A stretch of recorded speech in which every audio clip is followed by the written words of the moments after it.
Hello student, एक बार फिर से आपका स्वागत है। हमारा जो चैप्टर चल रहा था company account issue of share and for future चल रहा था। ठीक है, एनसीईआरटी का सिलेबस है, इस बार यूपी बोर्ड में चेंज हुआ है। तो चलिए आगे स्टार्ट करते हैं। कुछ हमारा इसमें हो गया था और आगे अब हमारा जो है फोर फीचर ऑफ शेयर है। फोर फीचर ऑफ शेयर क्या होता है? सबसे पहले तो इसका मीनिंग क्या होता है। फोर फीचर का मतलब देखिए, कंपनी शेयर इश्यू कर रही थी, शेयर कंपनी इश्यू कर रही थी, पब्लिक शेयर खरीद भी रही थी।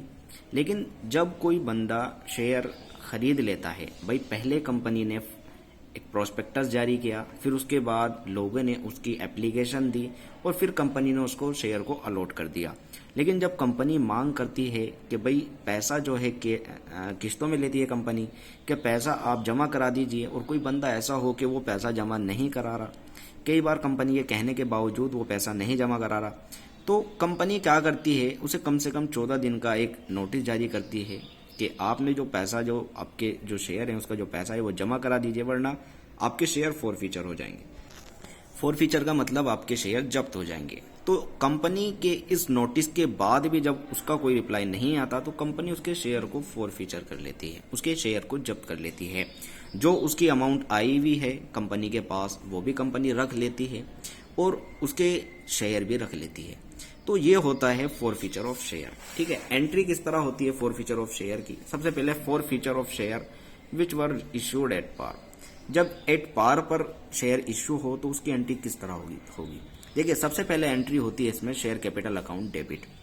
हम जब एंट्री बना रहे थे तो उसमें टोटल जो हम एंट्री करते थे शेयर कैपिटल क्रेडिट में जाता था, लेकिन जब कंपनी शेयर जब्त करेगी तो ये आपका डेबिट में आ जाएगा, क्योंकि सारी चीजें हम जब क्रेडिट में पहुंचा रहे थे तो जब हम निकालेंगे तो वो डेबिट करके निकालेंगे। ठीक है, तो नंबर ऑफ शेयर जितने भी होंगे जो कॉल्ड अप होंगे, जिनकी कंपनी ने कॉल कर ली, उसकी अमाउंट आएगी इसमें।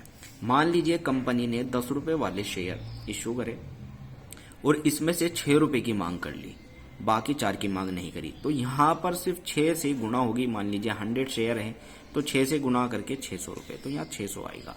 तो ये ध्यान रखना है कि नंबर ऑफ शेयर जितने फोर फीचर करने हैं वो लिखे जाएंगे, इसके साथ ही कॉल्ड अप कितने करे वो लिखी जाएगी। अगर पूरे 10 की कॉल हो गई तो पूरे 10 से आपके गुना होगी। इसके बाद टू शेयर एप्लीकेशन, अगर आपकी टू शेयर अलॉटमेंट अकाउंट, अगर आपकी अलॉटमेंट रिसीव नहीं हुई तो यहां पर आप अलॉटमेंट लिखेंगे।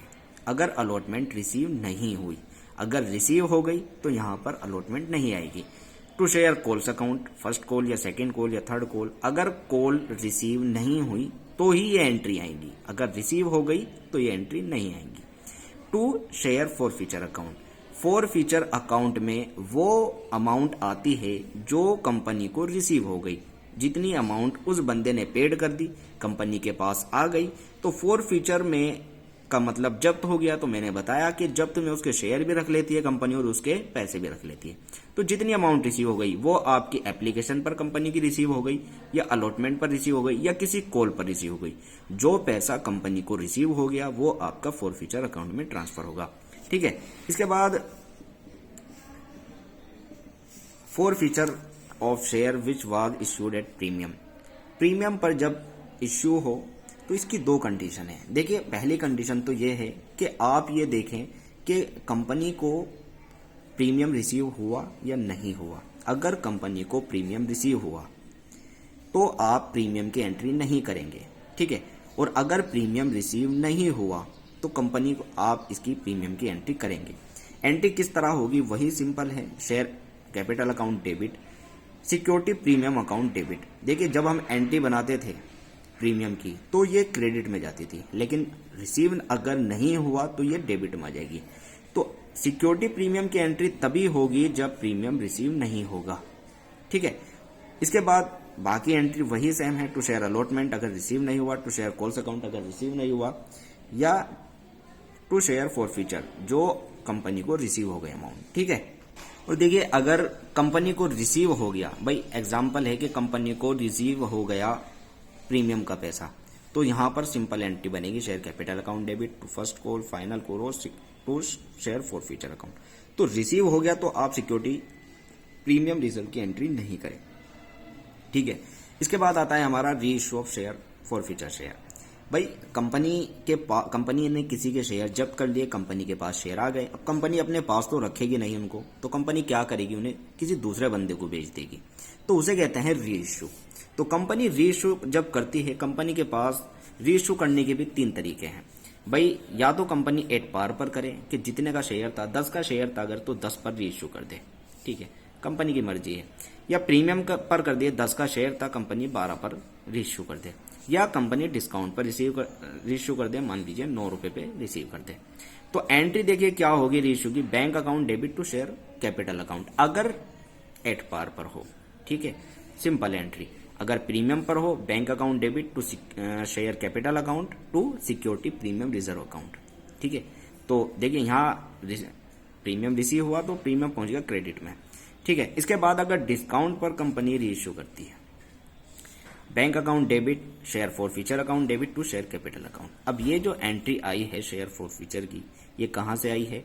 देखिए हमने पहले एंट्री करी थी, तो यहां पर देखिए शेयर फॉर फ्यूचर क्रेडिट में पड़ा था। ठीक है, क्रेडिट में मतलब कि कंपनी के पास इसके इतने पैसे जमा थे। अगर कंपनी डिस्काउंट देती है किसी बंदे को उस इश्यू पे, तो डिस्काउंट उतना ही देगी जितना उसके शेयर फॉर फ्यूचर अकाउंट में पड़ा है। उतना दे दे या कम दे दे, वो कंपनी की मर्जी है। तो कंपनी जो पैसा डिस्काउंट का निकालेगी वो इसी अकाउंट से निकालेगी, डेबिट कर कर।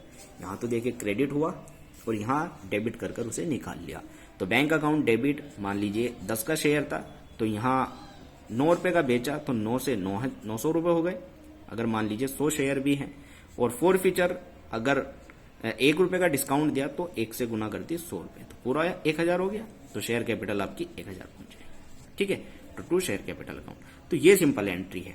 इसके बाद एंट्री क्या होती है, मान लीजिए देखिए शेयर फॉर फ्यूचर में हमने 100 रुपए निकाल दिए, और मान लीजिए यहां पर पड़े थे हमारे 350 रुपए जो कंपनी के पास उसके आए हुए थे। लेकिन कंपनी अब क्या करेगी, कंपनी करेगी कि भाई जो पैसा बच गया शेयर फॉर फ्यूचर अकाउंट में, अभी पूरा खाली नहीं हुआ क्योंकि कुछ पैसा बच गया, तो उसे ट्रांसफर करती है कैपिटल रिजर्व अकाउंट में। तो मान लीजिए 350 पड़े थे, 100 यहां निकाल लिए, तो कितने बचे? 250। तो 250 आपके ट्रांसफर हो जाएंगे शेयर कैपिटल रिजर्व अकाउंट में। तो ये इसकी फाइनल एंट्री होती है। ठीक है, तो ये थी वीडियो, उम्मीद करता हूं आपकी समझ आएगी। शुक्रिया, धन्यवाद।